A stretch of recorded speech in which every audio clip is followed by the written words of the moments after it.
Hello, and welcome to our first ever Spectrum Health School Health virtual series. I'm Dr. Lisa Lowry, Section Chief of Adolescent Medicine at Helen DeVos Children's Hospital. This virtual chat, in this virtual chat, you will be connecting with community experts to answer the questions that are most important to you regarding COVID 19 and the back to school season, whether your back to school season is in person or virtual. In this first session, we'll be focused on classroom activities and team sports, practicing healthy behaviors. Our experts will discuss reducing risk and staying healthy to prevent the spread of COVID 19 at our schools, on the field, or at home. As the local leader in health, we at Spectrum Health, we're looking forward to answering your questions and having a healthy discussion on the topics that matter to you most. We want to hear from you. So please post your questions in the comment section on whatever social platform you are joining us this evening. We will be recording this event to share for those who could not join us live. To kick off this first evening, we will start with sharing some observations from our panelists. And I will turn it over to my fellow panelists. I will have each of them introduce themselves, name, title, and brief observations of the school year so far. We're going to start with Dr. Russ Lampin. Hi, good evening. My name is Russ Lampin. I'm an adult infectious disease physician at Spectrum Health. I'm also the medical director of infection prevention at Spectrum Health, which means I've been spending a lot of time these last 6 months trying to figure out ways to keep our employees safe, but also to keep patients as they enter our healthcare system safe, both in the hospitals and in the clinics. Outside from that, I think I've given both formal and informal advice to churches, coffee shops, sports teams, and numerous people looking for travel advice, different measures that should be taken, thoughts and considerations as they try to create some normalcy around COVID. As far as the school year goes, I actually have two daughters at East Grand Rapids High School, and they're in a hybrid model where they attend school half the day and are virtual the remainder of the day. And I've actually been pretty impressed with how things have been handled, and pleasantly surprised really at the minimal disruption that's occurred so far. So I think I've been impressed, and at least as I've looked around, and I've paid pretty close attention to outbreaks, some of it just through word of mouth, but also through reporting to, in all honesty, how minimal I think the disruptions have been.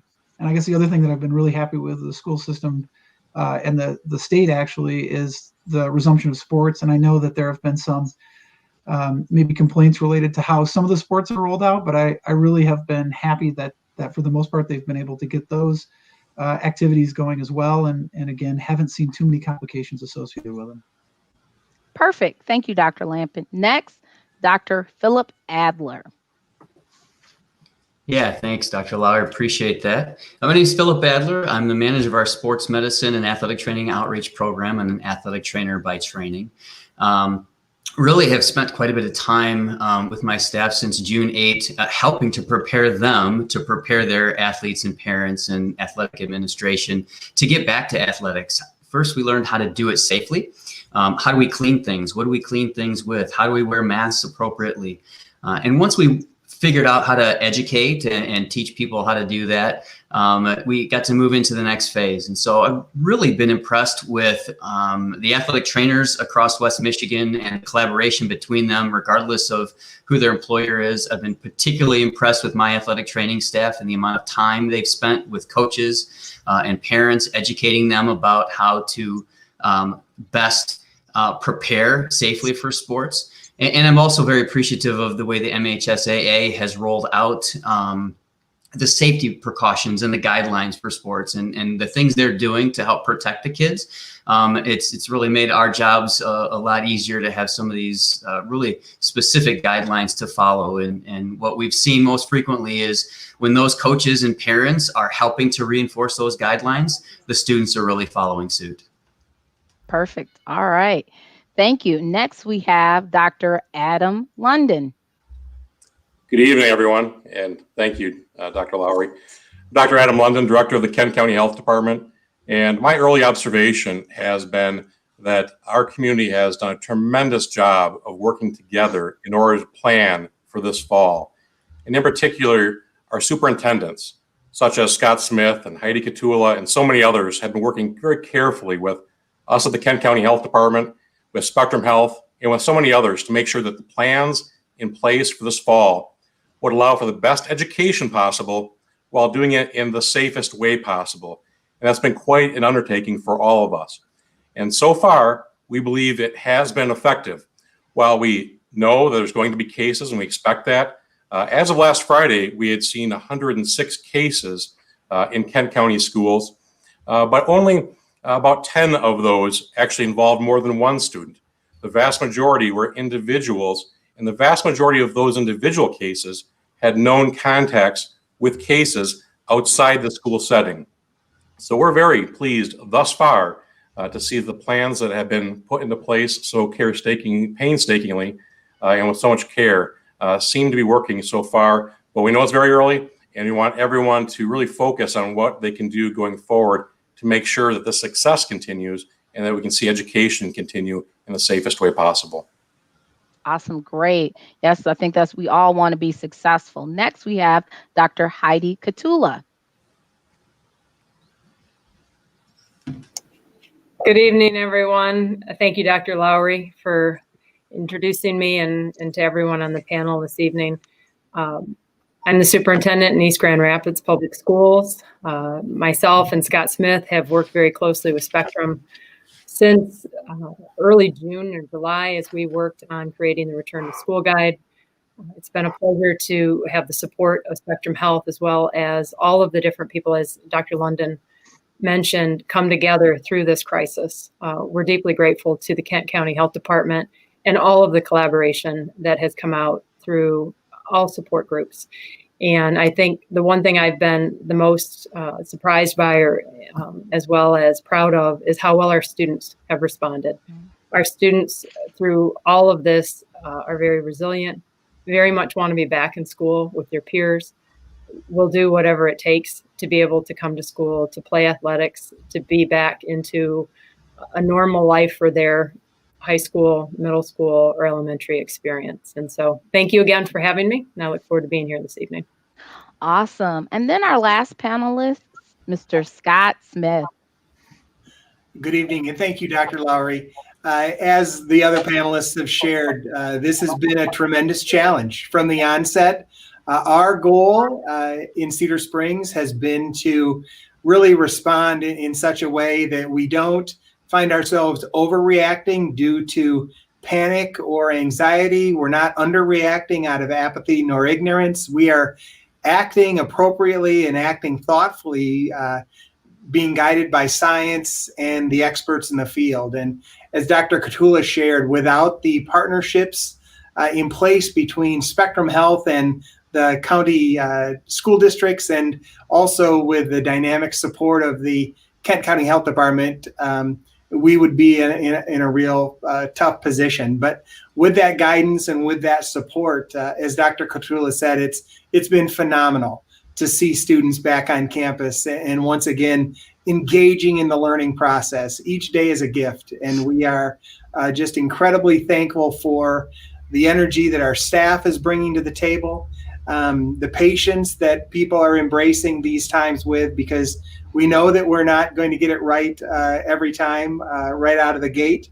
But there's been just a tremendous amount of patience, a tremendous amount of grace, and just a can-do spirit that continues to help us make gains each and every day. And so we're just incredibly thankful for that opportunity, and I'm thankful for this opportunity to be a part of this panel. Well, this is great. Thank you so much to my panelists. And I think this crisis, this COVID pandemic, has been just a testament to the courage and the resilience of our communities. So again, please feel free to send us those questions. But I'm going to start off with some questions for our panelists, and this one's going to be for Russ. Russ, Dr. Lampin, the new governor's executive orders, which are scheduled to take effect on October 5th, state that all kids, regardless of age, must be masked while in school. And the question is this safe? Yeah, thanks. I just saw that. It came out, I think, a couple days ago that was released. I think this makes a lot of sense. I mean, when we look at data that continues to come out looking at children and COVID-19 infections, we see that kids, while they tend not to get as sick, I mean, they tend not to have the same disease severity that we see in older populations, they clearly can still be infected. And I think we know this from having kids in school that it's very often the runny nose and the cold that comes from school and that kids bring it home. And so this executive order, I think, makes a lot of sense in recognizing that kids in school may actually be able to contract COVID and have minimal to no symptoms. Some studies would say as many as 15% of kids who get COVID have zero symptoms at all, and that they have the possibility to bring it back home to people that are more vulnerable and are more likely to develop complications. So it's absolutely safe. There are plenty of studies to show that masking doesn't reduce oxygen levels. It doesn't increase carbon dioxide levels. I think kids will have no problem wearing them. I think many kids are already getting used to wearing masks. And this is an extension of the previous executive order because kids a lot of times have already been wearing masks in common spaces. They've been wearing them on the bus. And so this is just an extension of wearing them in the classroom. You know, I think there certainly will probably have to be some accommodations made and some breaks to kind of allow kids to get snacks and get a glass of water and so forth. But I think it's a smart move and certainly doesn't cause any harm to the students or the kids at all, and will likely bring some protection to other household contacts and other family members. Very good point. Thank you. Along with sick kids, Scott Smith, this question is for you. Are you seeing sick kids or kids come to school sick? And what does it take to close down a school system? And I know you mentioned working collaboratively with the health department using some science, but can you comment on that, please? Sure. We actually have two partners at play here. So we are seeing students in class that are showing symptoms of varying ailments, whether they be seasonal allergies or anxiety and nervousness, as that sometimes impacts the little students in their tummies. But we have school health aides in place in each of our buildings. They're part of the Spectrum Health team, and they're actually serving in our schools and partnering with our office staffs, our principals, and our teachers to help clarify the dimension of the symptoms being exhibited, but also then helping us making sure that we're taking those steps, clearly following the toolkit that's been provided by the Kent County Health Department, and then informing and communicating out with families as students need to go home for further clarification as to whether or not the symptoms are the result of seasonal allergies or some other condition, or if the symptoms are the result of COVID-19. And I think in terms of what will it take to shut down a district or shut down a building, it's not going to be as challenging as calling a snow day. We're going to rely on the Kent County Health Department and the data that they're collecting and maintaining around rates of infection and the pathways for infection, and we'll follow their guidance in terms of whether we need to actually do a closure on a specific building or the entire district for that matter. Perfect. Thank you. Kind of along that lines, and this question is going to be for you, Dr. Cotulla. School districts must publish information about any cases of a probable or confirmed COVID-19 positive individual present on school property or at a school function during the period of infection. What is your district's plan, or how do you guys go about sharing this information? Thank you for that question. Each case or each situation is very unique. And we start first with the student or the parent, whoever brings the information to us regarding a positive test. And that's where it starts. Once we have that information, then we go through a series of questions, and the Kent County Health Department's been very helpful to guide us through those questions. And then we also reach out to the Kent County Health Department. Through the toolkit, we've been provided with an automatic way to list all of the close contacts, which would be anyone who is less than 6 feet for more than 15 minutes masked or unmasked. And then we provide that contact tracing spreadsheet to the Kent County Health Department, go through that entire process. Once that has occurred, then we also speak with the contact tracer who's been assigned, and they affirm the close contacts need to be notified. We work to notify the close contacts. We have to be very careful. We have to adhere to HIPAA as well as confidentiality, especially for any students or staff or anyone involved. Then we move further to communicate to any parents or any students who are close contacts or any staff who are close contacts. We communicate to those staff. There is also more reporting that's becoming more available. The Michigan Department of Health and Human Services has now the outbreak page on the website, which shows the different cases and how they're linked within a 28-day period. We also, within Kent County, are fortunate to have our intermediate school district, which publishes our county data on a COVID dashboard. And so those are a number of the different ways in which we communicate and somewhat of the algorithm that we go through when we find out we have a positive case. Wow. All right. Great information. So I'm actually going to go back to the subject of masks. And this is a question. I know Dr. Lampin talked about wearing masks being safe, but Dr. Adler, is it safe to wear a mask while practicing or playing sports? Yeah, thanks, Dr. Lau. I appreciate the question. And we get this quite a bit.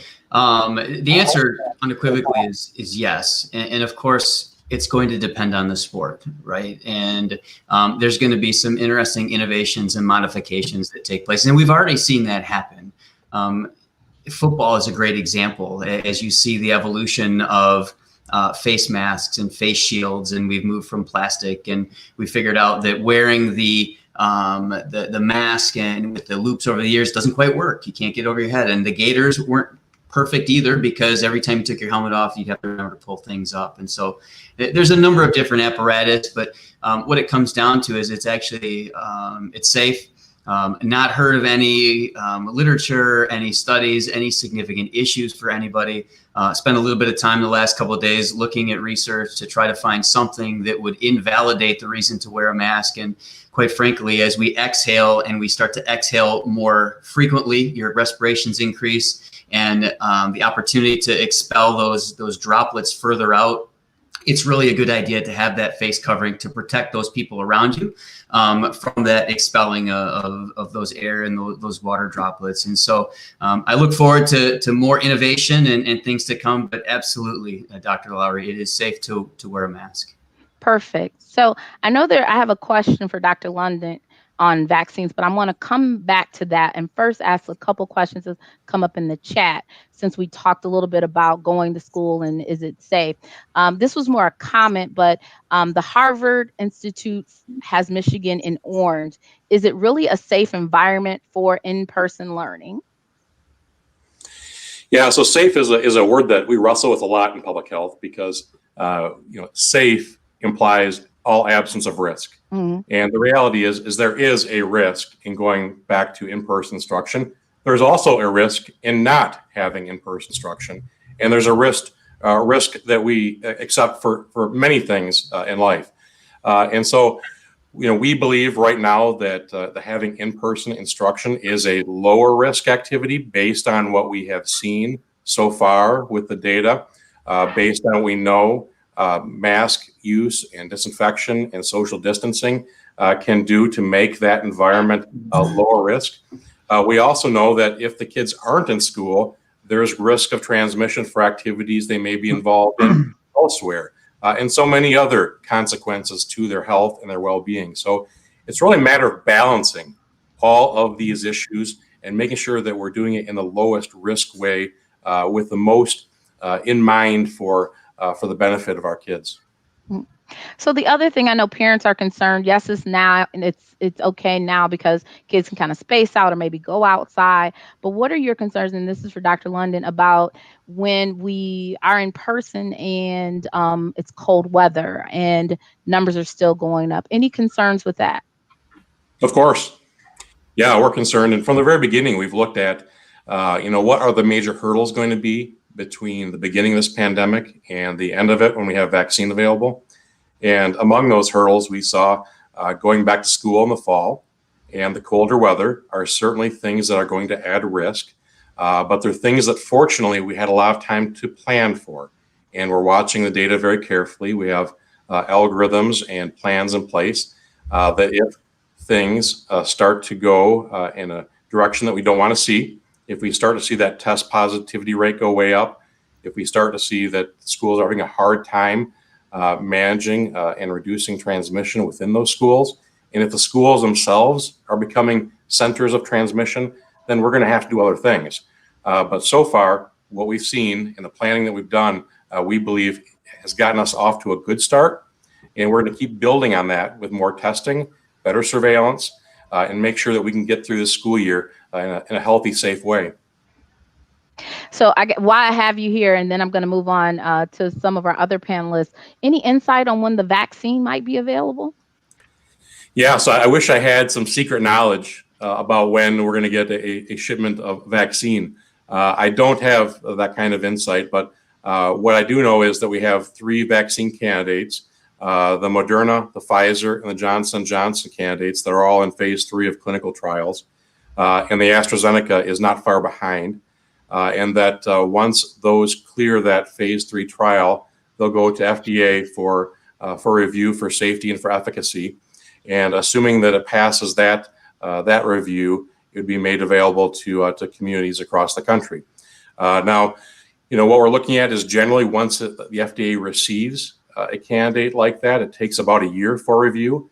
We know that's going to be expedited in this case. I still think that probably 3 months is about the quickest that could be turned around. And I think it's probably realistic to be thinking about early 21, maybe spring of 21 for really having a vaccine available in a wide basis. Okay, very good. So I have a question, and I'm going to ask Dr. Lampin and then also Scott Smith to comment on this. How will lunchrooms be safe? Mm-hmm. Well, I'll just start with a couple things. So I think there's the 3 C's people have phrased this of COVID transmission. And I think as we look at lunch spaces or any sort of educational space or any gathering space, we kind of have to think of these things that put people at increased risk for acquiring COVID. So crowded places, enclosed spaces, and then close contact to individuals. And so when we look at the major outbreaks that have occurred, some of them locally, I point finger at my own alma mater in East Lansing with the Harper's Bar outbreak, right? It was an enclosed space that was crowded with people in close contact. And that combination of those 3 factors tends to be what really fuels outbreaks. And it has been interesting as we've looked, and I've done more and more research too, I've yet to see an outbreak that's been associated with masked individuals. And I have found that gives a lot of reassurance in the school setting and in the athletic setting. We just haven't seen big outbreaks. There certainly could be some transmission, but not massive outbreaks.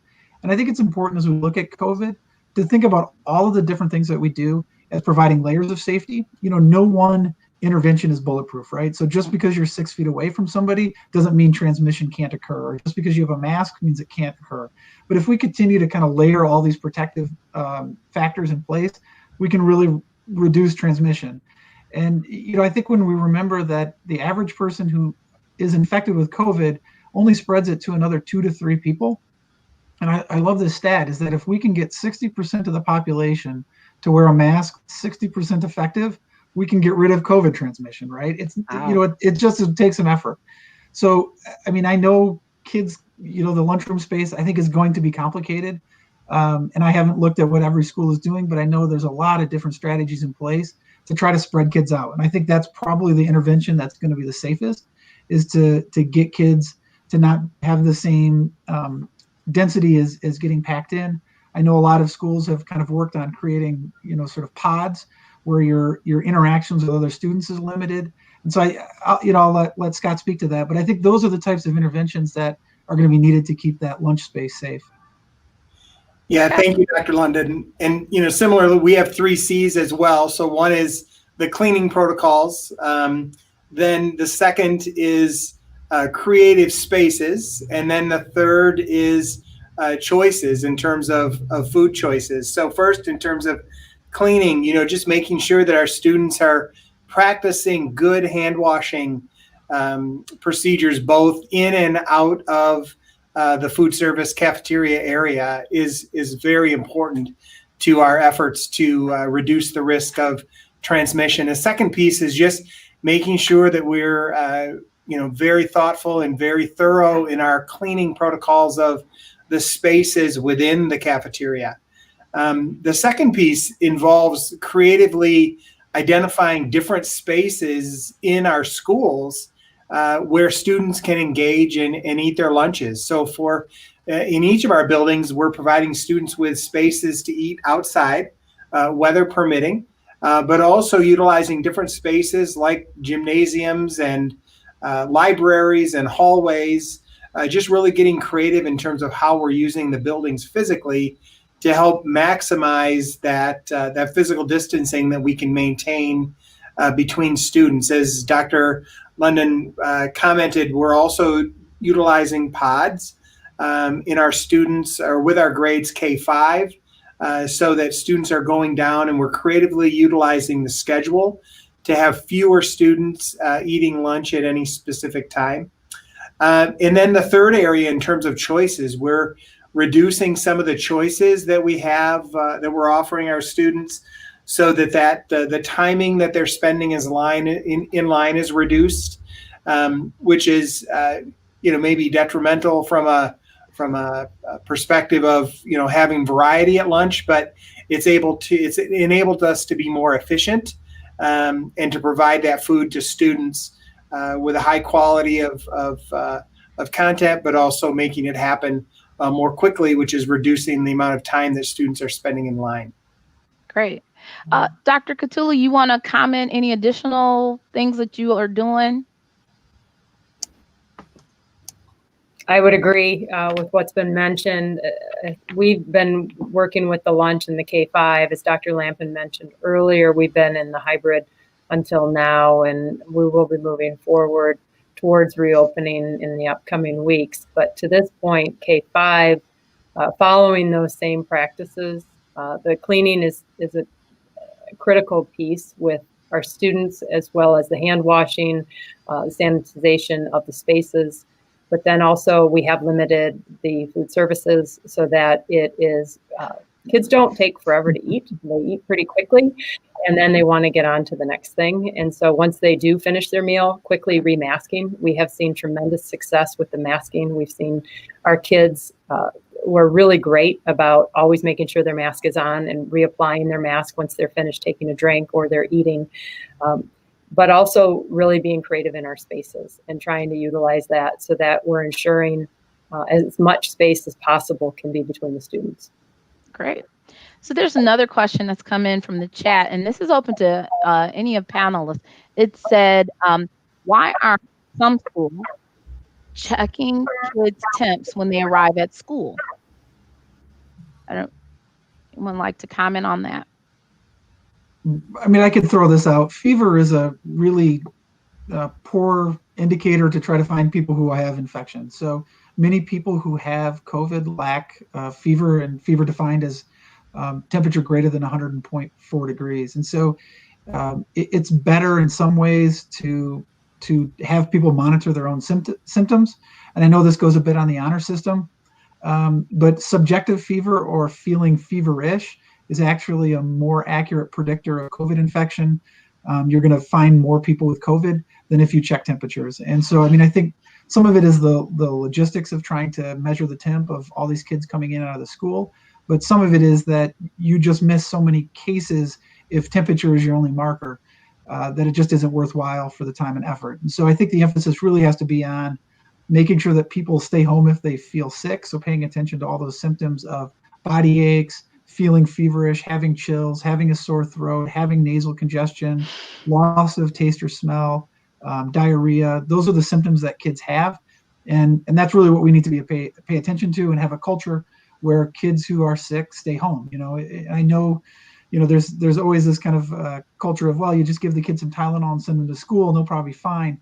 That's not acceptable anymore. We can't do that. We have to pay attention to these symptoms and keep our kids home so that we're keeping everybody else safe in the school system. Perfect. I'm going to ask Dr. Adler to comment on this. I know, because I get this from my patients, like, I'm short of breath, I can't work out. is there a sense of how long kids can wear a mask or work out before they need a break? And another question, is there one specific mask better than others? I know you talked about limiting infection with masks, but is there like, should I wear a paper mask, or just a cloth mask I made at home? Could you comment on that as well? Yeah, thank you for the question. It's a good question. And to your first point, I think it really goes to the individual. I think that you have to look at what is your overall tolerance of that mask. You may have to take more frequent breaks as you get used to the mask. It's also going to depend on the fabric that mask is made out of. How many layers are in that mask? I know people who have 3-layer masks and add a carbon filter in it as a homemade mask, and sometimes it's just a really heavy mask. And the difference between some of the synthetic materials versus the cottons and what have you, it's really going to depend on what you can be functional in, what's not going to impair your participation in your vision, and really what's going to create a good fit. It doesn't do any good to put something over your face if it's flapping in the breeze, right? I mean, I see people with bandanas and things, and you might as well not wear anything because you're just flapping in the breeze, right? So having something that's secure, and I talk with my hands a lot. I love it. So, Love it.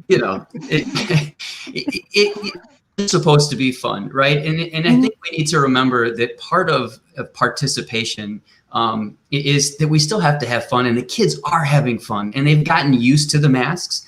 And some may need to take more breaks. In soccer, you may have to substitute more frequently. You might have to have some more specific water breaks to make sure you're maintaining hydration.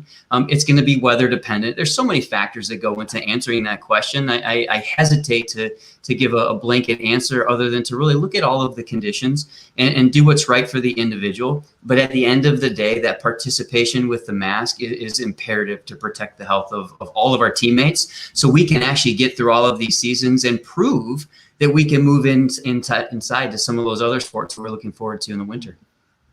All of you've talked about how adaptable and collaborative we've been as a community and how resilient our kids are. And I totally agree with the mask. Even for us in healthcare, I'm debating sometimes if I want to wear the goggle and the mask or the face shield. And then even today, I got a little steam up with the bifocals going on. And so I really tell I know it's horrible. And so I really tell parents, we are getting accustomed to all this and wearing a mask all day. So a couple of things, a lot of times parents always say, what can I do to be supportive of our kids right now? Know that, you can share information at an age appropriate level. One of the things, if they say they are uncomfortable wearing a mask, I say, wear a mask at home where you're just chilling, hanging out. Definitely if some patients are, more anxious or nervous, or even for some of our cognitively delayed kids, we can work with parents on, finding a particular mask or fit or what's comfortable. But I agree, finding what's working for the patient and what's working for the family. And I think the other thing is, someone mentioned it at the onset, allowing ourselves some grace. It feels like we've been doing this forever, but really this has been about 6 to 8 months. And I feel like, and I know Russ is on the front lines with infectious disease, but sometimes I feel like information is coming out of a fire hose versus then at a drip of the faucet. So you're trying to keep up with what's new. What should I be doing for our kids? And so I think the biggest thing is ask your primary care provider. If you're going on the online to look up resources, do things like look at Spectrum Health's website for reliable information. Go to the Center for Disease Control. And if you feel like your child is struggling too much, where I've had some patients come to me and say, you know what, he or she's a little afraid about going outside. They're a little bit afraid about getting on the bus. Again, slow down, have those conversations, but also be cognizant of the messaging you're providing for our kids. We're all struggling. And I tell parents also, give yourself some grace. I do not have little ones at home, but I can only imagine of how to balancing. Are we virtual? Are we hybrid? Are we going to school full day, half day? So that's one of the things I always talk to parents about. So giving yourself some grace and knowing that, I hate to use the word, and but we're 35 minutes into, so I might as well say the new normal, which I promised myself I wouldn't say, but this is a new unprecedented normal. Does anyone, any other thoughts about helping, how we can support our children, our families during this time? I'm going to have a panel of experts, so I'm going to lean in on them as well. Anyone else? I would encourage reach out to their schools, to reach out to the classroom teacher or administrator. We have a team that support children, and we work with them a lot throughout the day to help them come to terms with whatever they're carrying as they come to school, within their social, emotional, or stress or anxiety. And so oftentimes by reaching out to us, we can provide what's working for us at school, or at least we can partner and come up with solutions so that we can be consistent. And the more structure and routines our children have, the more successful they're going to be. Perfect. I totally agree. All right, we have another. Go ahead. Just seek joy, and find things that they can celebrate. Have fun with one another. Make sure that they're, engaged in fun family activities, or activities with neighbors. Just find fun, because there's a lot of it out there. It's right in our hearts, and we can make it happen. I think that's a great point, and I think that it's important that as parents we watch the words that we use and watch the images that we're putting in front of our children. There's been a lot of fear and anxiety over the course of the past 6 months now, and kids don't always have a context in which to place what's happening. In fact, adults, we don't really have that context either. So just being very careful about the words we're using, the images we're watching, and having those good, healthy, joyful conversations with our children. Great advice. I love it. I love it. Find joy and be mindful of the messages we're saying. And it can be taxing for us. Even myself, I was talking to one of my friends and I was like, this would be the time we would normally go on our trip together, but really kind of saying, how can we be together and we're not on our girls trip, but sharing time and maybe just hanging out on the deck with each other. So those are great. Finding joy and good messaging. Another question that's come up in the chat is, and I'll open up to any panelists. We're hearing a lot about the upcoming flu season. How can parents tell the difference between flu and COVID symptoms? Any advice? And before you answer that question, is it too early for me to get my flu shot? So whoever, Dr. Lampy, you want to talk to me about my flu shot? I'll jump in on that fast. No, it's not too early to get your flu shot. Go get it. I got mine yesterday. So yes, this is a great time to get it. Most studies show that you have protection for at least 6 months from an influenza vaccination. So I would go get it as soon as you can. I think getting a flu shot this year is going to be even more important than any other year.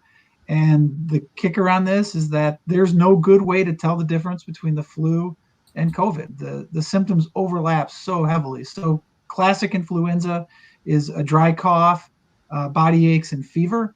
And those symptoms line up right along line with COVID. And so I think it's going to be extremely difficult to try to tell the difference between the two. There has been some mention in the chat about testing shortages, and that's a reality that it's not easy to get a test. It's not always easy to get a test turnaround in the time that you want it. And so I think the way to keep your life from being disrupted is to make sure that you get that flu shot. And so that takes influenza out of the equation in your life. Okay. And my understanding is there's some offices in the community that are doing some rapid COVID testing as well, along with rapid flu testing. Are you aware of that at all? I don't, Adam, I don't know if you have any on that info on that. There are some what they call antigen tests. So there's a number of different tests that are utilized for COVID diagnosis. The tents that you've seen set up around town with cars pulling through, those are a PCR test, and it's a molecular test that has to go to the lab and has to be analyzed. There are some more simple rapid tests that can be deployed, what we call point of care in an office. They're not quite as accurate. And I think this is something that probably as we move into the fall and winter season, we're going to have to figure out how we integrate some of these tests that may not be as accurate but more available, and where do we rank order them.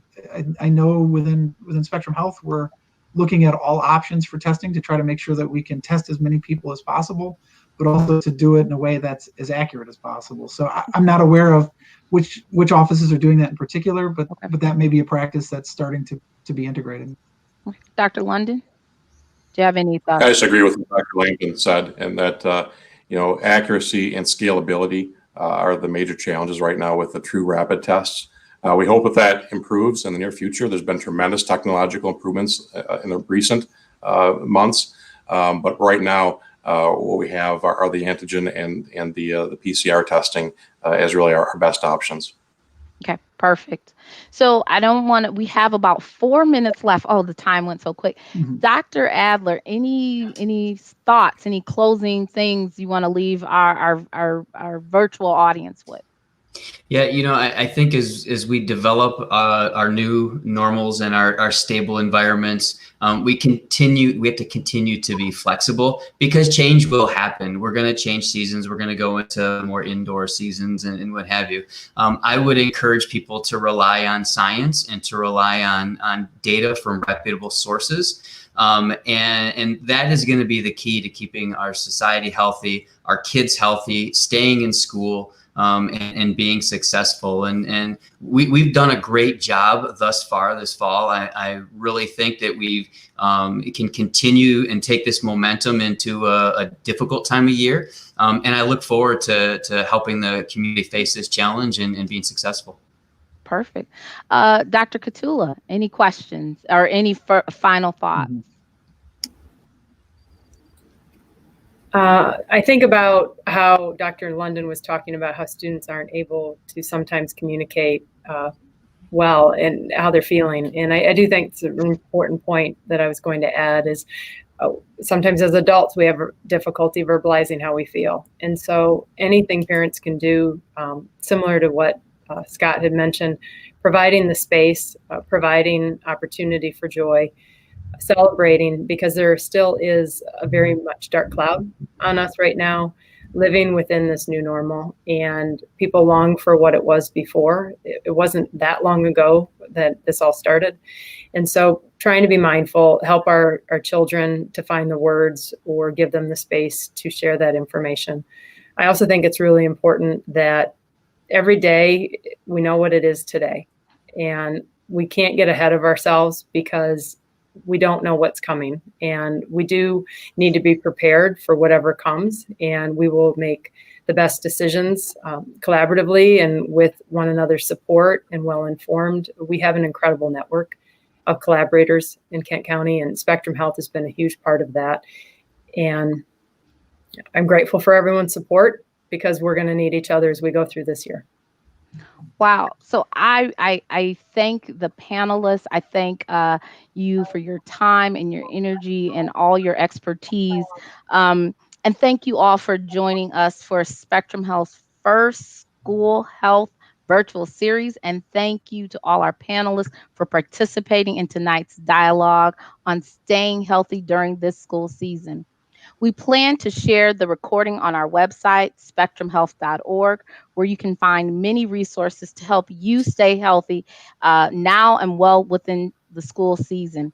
We look forward for you joining us in the future for sessions that include mental health and online learning challenges, flu versus COVID-19. Stay healthy and well. Thank you and good night.